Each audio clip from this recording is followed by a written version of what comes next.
Welcome back to KMR tutorial. Today our topic daily అప్డేట్స్లో భాగంగా March current affairs part 2. వీడియోలోకి వెళ్ళే ముందు ఇంకెవరైనా మన కేఎంఆర్ ట్యుటోరియల్ యూట్యూబ్ ఛానల్ని సబ్స్క్రైబ్ చేయనట్లయితే వెంటనే సబ్స్క్రైబ్ చేయండి మరియు మరిన్ని నోటిఫికేషన్లు మీరు పొందడం కొరకు పక్కనే ఉన్న బెల్ ఐకాన్ని ట్యాప్ చేయండి. ఐటీఎఫ్ పురుషుల టోర్నీలో డబుల్స్ టైటిల్ నెగ్గిన భారత జోడీ. అంతర్జాతీయ టెన్నిస్ సమాఖ్య ఐటీఎఫ్ పురుషుల టోర్నీ డబుల్స్ విభాగంలో సాకేత్ మైనేని, యూకీ భాంబ్రీ ద్వయం విజేతగా నిలిచింది. ఉత్తరప్రదేశ్ రాజధాని లక్నోలో మార్చి 6న జరిగిన ఫైనల్లో సాకేత్, యూకీ భాంబ్రీ జంట 6-2, 6-3తో కాజా వినాయక్ శర్మ, విజయ్ సుందర్ ప్రశాంత్ భారత్ జోడీపై గెలిచింది. Andhra Pradesh tennis player, Bharat Davis cup జట్టు సభ్యుడు అయిన సాకేత్ మైనేని కెరీర్లో ఓవరాల్గా ఇది 21వ డబుల్స్ టైటిల్. రన్నరప్ సౌజన్య జోడీ. న్యూఢిల్లీలో జరిగిన అంతర్జాతీయ టెన్నిస్ సమాఖ్య ఐటీఎఫ్ మహిళల టోర్నమెంట్లో సౌజన్య, ప్రార్థన తొంబారే భారత్ జోడీ రన్నరప్గా నిలిచింది.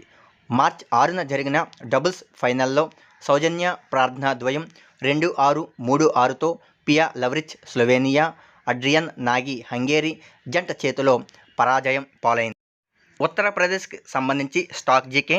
ఉత్తరప్రదేశ్ రాజధాని లక్నో, ప్రస్తుత గవర్నర్ ఆనందీబెన్ పటేల్, ప్రస్తుత ముఖ్యమంత్రి యోగి ఆదిత్యనాథ్. హైకోర్టు అలహాబాదులో కలదు. హైకోర్టు బెంచ్ లక్నోలో ఉంది. లోక్సభ స్థానాలు 80, రాజ్యసభ స్థానాలు 31. క్విక్ రివ్యూ ఒకసారి చూసినట్లయితే అంతర్జాతీయ టెన్నిస్ సమాఖ్య ఐటీఎఫ్ పురుషుల టోర్నీ డబుల్స్ విభాగంలో టైటిల్ గెలుపు ఎప్పుడు గెలిచారంటే మార్చి 6న.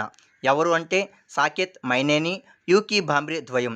ఎక్కడ అనగా ఉత్తరప్రదేశ్ రాజధాని లక్నోలో. స్వచ్ఛ భారత్ 2 అమలులో అగ్రస్థానంలో నిలిచిన ఆంధ్రప్రదేశ్ రాష్ట్రం. గ్రామాలను పరిశుభ్రంగా ఉంచడంలో ఆంధ్రప్రదేశ్ రాష్ట్రం దేశంలోనే మొదటి స్థానంలో నిలిచింది.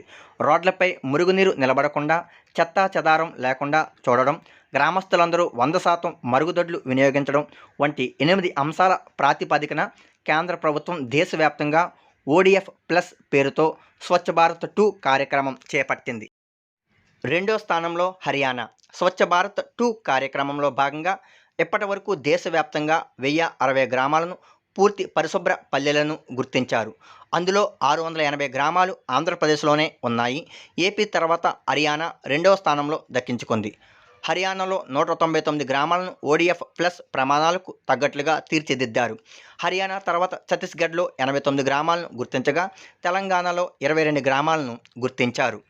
స్వచ్ఛ భారత్ 2 దేశంలోని 6.03 లక్షల గ్రామాలను 2025 మార్చి నెలాఖరు కల్లా పూర్తి పరిశుభ్రత గ్రామాలుగా తీర్చిదిద్దేందుకు కేంద్ర ప్రభుత్వం 2020 ఏప్రిల్ 1వ తేదీ నుంచి స్వచ్ఛ భారత్ 2 కార్యక్రమానికి ఓడిఎఫ్ ప్లస్ పేరుతో శ్రీకారం చుట్టింది. మనం మన పరిశుభ్రత. ఆంధ్రప్రదేశ్లోని అన్ని గ్రామాలను కేంద్ర ప్రభుత్వ నిబంధనలకు తగ్గట్లు ఓడిఎఫ్ ప్లస్ గ్రామాలుగా తీర్చిదిద్దేందుకు రాష్ట్ర ప్రభుత్వం ప్రత్యేకంగా మనం మన పరిశుభ్రత పేరుతో ఒక కార్యాచరణకు శ్రీకారం చుట్టింది.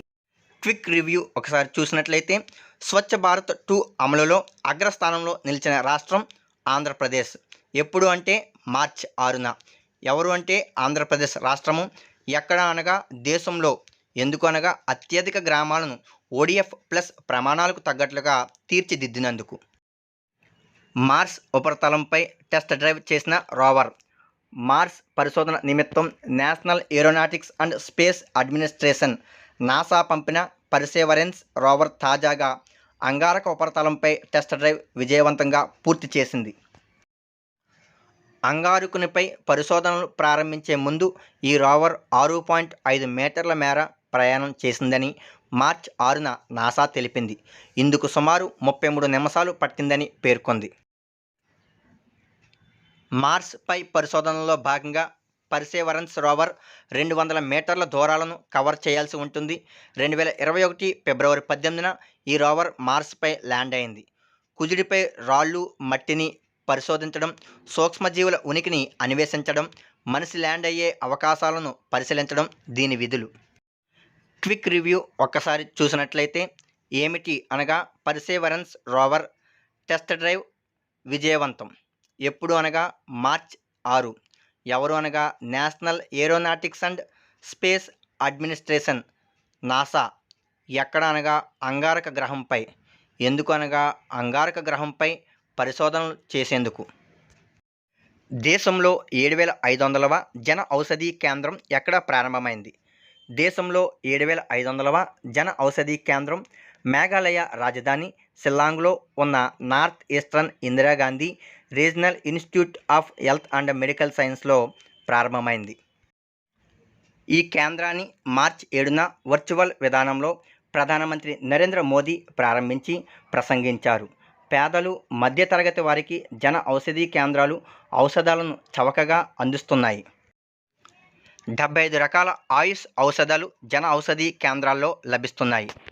75వ స్వాతంత్ర దినోత్సవాల సందర్భంగా 75 జిల్లాల్లో కనీసం 75 జన ఔషధి కేంద్రాలు ఏర్పాటయ్యేలా వైద్య ఖర్చులను తగ్గించే దిశగా ప్రభుత్వం చేపట్టిన పలు కార్యక్రమాలతో పేదలు, సామాన్యులకు ఏటా 50,000 మేరకు లబ్ధి చేకూరుతుంది. చవకగా ఔషధాలను అందించే ఉద్యమం దేశవ్యాప్తంగా విజయవంతంగా కొనసాగుతుంది. ఈ పథకాన్ని ప్రచారం చేసేందుకు మార్చి 1 నుంచి మార్చి 7 వరకు జన ఔషధి వారోత్సవాలు నిర్వహిస్తున్నారు.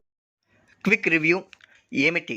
దేశంలో 7,500వ జన ఔషధి కేంద్రం ప్రారంభం ఎప్పుడు? మార్చి 7న. ఎవరు? ప్రధాని నరేంద్ర మోదీ ప్రారంభించారు. ఎక్కడ?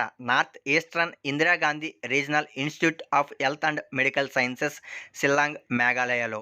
ఎందుకు? ప్రజలకు చవక ధరలకే ఔషధాలు అందించేందుకు.